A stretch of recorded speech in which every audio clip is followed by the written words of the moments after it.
You swipe right, text until 2 a.m., and meet up whenever you want. Amish teenagers can't hold hands, talk privately, or even choose who they marry without permission. No phones, no privacy, no physical contact. Just 10 rigid rules that control every aspect of courtship from age 16 until their wedding day. Rule 1. Supervised courtship only. Private dating doesn't exist in Amish courtship. Every interaction between courting couples happens under supervision or in public settings. Young men and women meet at Sunday singings, evening gatherings, where youth sing hymns and socialize. Parents remain present in other rooms, creating the illusion of independence while maintaining oversight. When a young man wants to court a woman, he asks permission to drive her home from Sunday singing in his buggy. This represents the official start of courtship, visible to the entire community. The buggy ride provides the only semi-private time couples get. Subsequent courtship happens at the young woman's family home, always with family members present. The couple might sit in the living room while parents and siblings move through the house. They can talk, but never alone in closed rooms. Rule 2. Bundling tradition. Some conservative Amish communities practice bundling, a courtship tradition where couples lie in bed together, fully clothed, with a wooden board between them. Bundling serves a specific purpose, allowing couples to talk privately during cold months when sitting in unheated rooms would be uncomfortable, while preventing physical intimacy. The board placement prevents couples from touching. Parents or siblings check periodically throughout the evening. Bundling happens only after formal engagement in communities that practice it, never during early courtship. Modern Amish communities increasingly abandon bundling, viewing it as unnecessarily risky. Lancaster County and many Ohio settlements no longer practice it. More conservative groups in Pennsylvania and Indiana maintain the tradition, though even there it's declining. Rule 3. No physical contact. Hand-holding, hugging, and kissing are strictly forbidden before marriage. This rule applies from the first buggy ride through the wedding ceremony. Couples caught violating this face public confession before the church congregation, family shame, and potential courtship suspension. Physical contact creates temptation toward greater intimacy. By eliminating all physical touch, communities remove the slippery slope toward premarital sex, considered among the most serious sins. The rule also ensures that couples build relationships on communication and compatibility rather than physical attraction. At youth gatherings, couples must maintain visible distance. They can't sit touching on benches or create any appearance of physical intimacy. Elderly community members watching from windows report violations to parents or church leaders. Rule 4. Church attendance requirements. Courting teenagers must attend every Sunday service without exception. Missing church suggests wavering commitment, making a young person unsuitable for marriage. Parents monitor attendance carefully, knowing that inconsistent church participation predicts future defection from Amish life. Youth group participation is equally mandatory. Wednesday evening or Saturday, youth gatherings aren't optional social events but require demonstrations of community integration. Young people who skip these gatherings face questions from parents and church leaders about their spiritual condition and marriage readiness. The courtship period functions as extended evaluation. Church leaders observe which young people participate eagerly versus grudgingly. They note who sings during hymns versus stares at the floor. These observations inform private conversations with parents about whether specific couples should proceed toward marriage. Rule 5. Parental permission for courtship. A young man must obtain the young woman's father's permission before beginning courtship.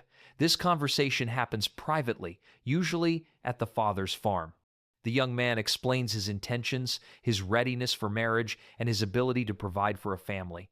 The father evaluates the young man's reputation, work ethic, spiritual commitment, and family background. Fathers can and do refuse permission.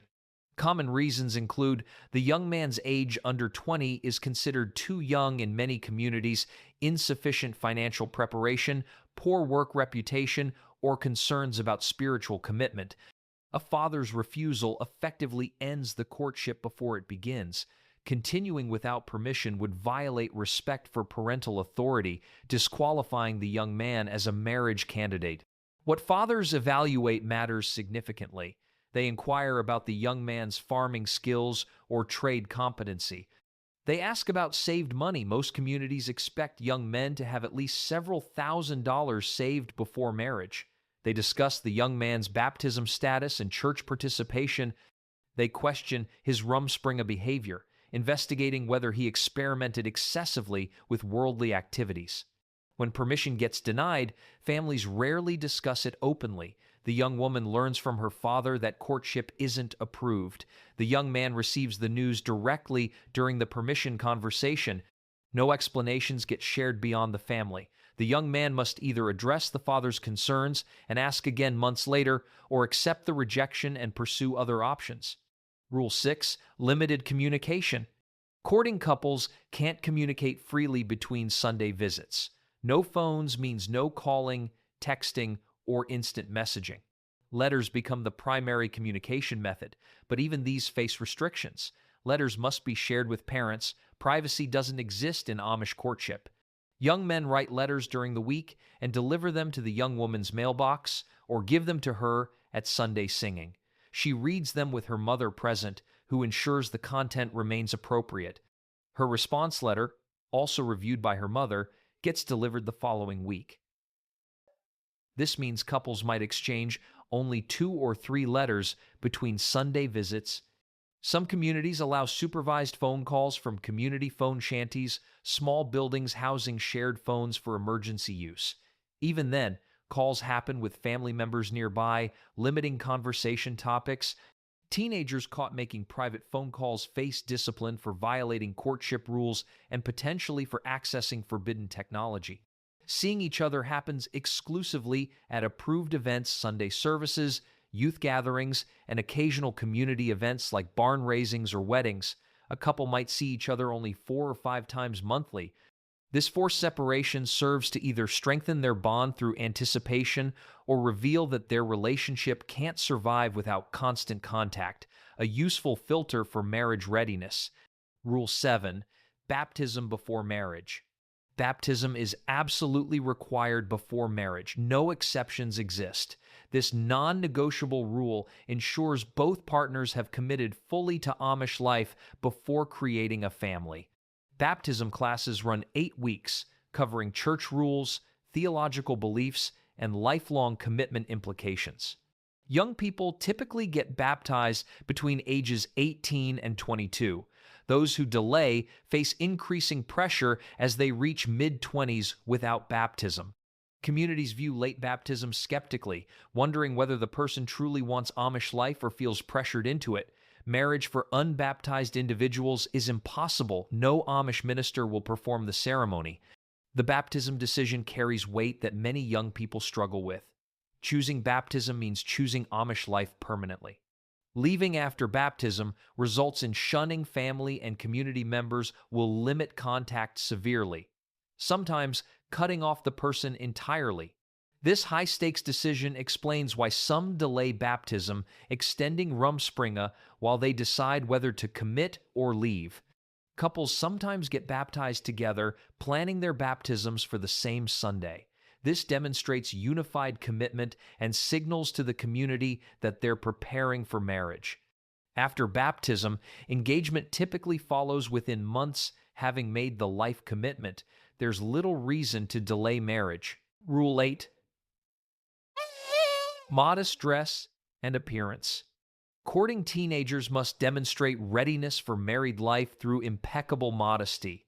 Young women who've been slightly lax about dress standards during Rumspringa must fully conform once courting begins.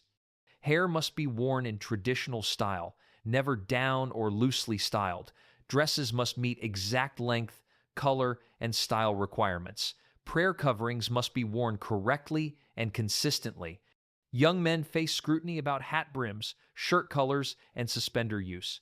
Clean, well-maintained clothing demonstrates self-discipline and respect for standards. Sloppy appearance suggests character flaws that would make someone a poor spouse.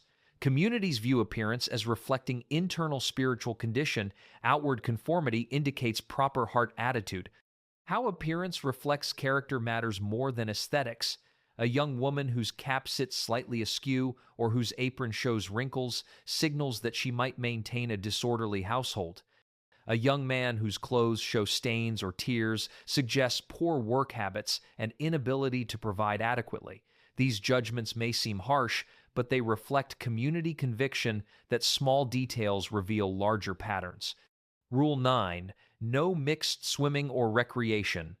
Swimming, ice skating, and most recreational activities must be gender separated during courtship years. Mixed swimming is particularly forbidden. Seeing each other in swimming clothes would violate modesty standards and create temptation. Even at community picnics, young men and women swim at different times or different locations. Youth volleyball games, softball, and similar activities happen under adult supervision with strict behavioral expectations. Physical competition between courting couples, playful wrestling, racing, or similar activities is forbidden. Such activities could lead to physical contact or inappropriate situations. The reasoning extends beyond preventing physical touch.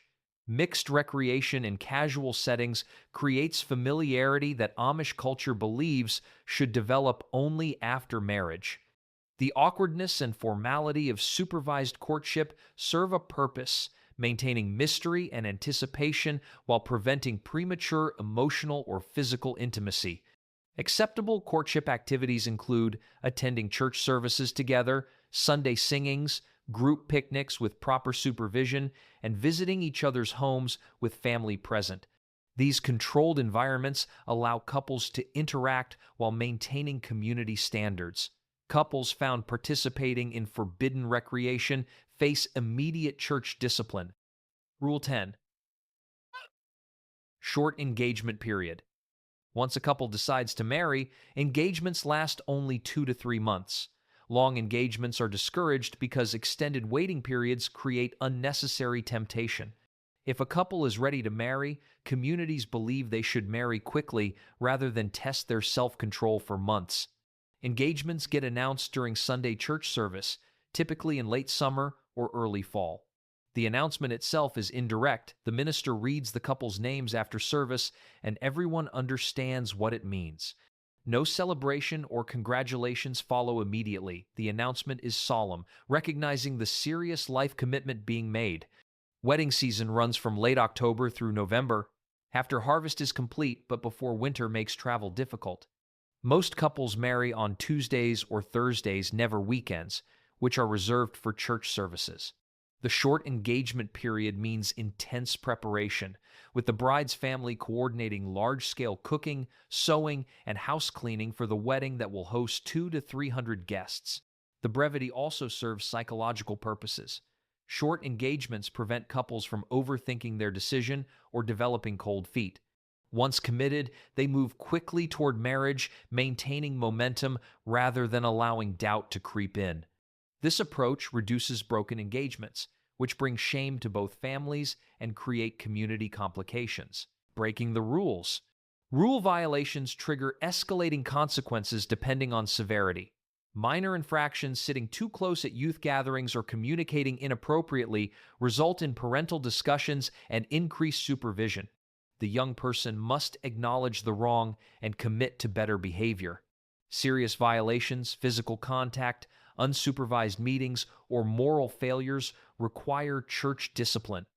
The couple must confess publicly before the congregation, describing their sin and requesting forgiveness. This humiliating experience often ends courtships, as the shame proves too great to overcome. Both families face community judgment for failing to supervise adequately. The most serious violation, premarital sex, results in temporary shunning.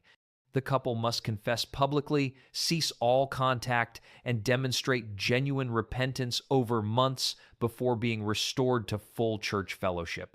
Marriage between them becomes nearly impossible after such a violation. The young woman faces particularly severe consequences as her purity is questioned permanently, dramatically reducing future marriage prospects. Path back to good standing requires genuine repentance, not merely saying correct words. Church leaders meet with offenders multiple times, probing their hearts and testing their commitment to change. Young people who seem more sorry about getting caught than about the sin itself face prolonged discipline. Only when leaders believe repentance is authentic does restoration begin.